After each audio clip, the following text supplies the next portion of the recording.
How to redeem miles for a flight on Frontier Airlines. Hi everyone, I'm here to assist you today. Without any delay, let's jump right in.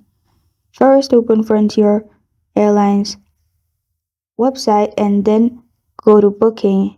In the booking section, add where you're going from and to where, and departure date and then return date. After you've added everything and below search or above search, you'll find miles. Select miles. Make sure there's dot in miles, then only click on search.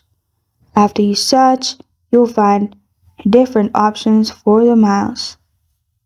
And you can simply book from here by looking at all the miles, additional benefits, and other options. You can simply scroll down, you'll find all the information on all the flights. And from here, if you book, click on it and then click on the basket-like icon at the top right corner of your screen, which is the green rectangle shape like option. From there, you can continue booking and paying as well. And this is at already miles for a flight on Frontier Airlines. Thank you for joining me today. If this video helps you out, please leave a like and subscribe for more. Got a question or want to suggest a topic? Comment below. Thank you for watching.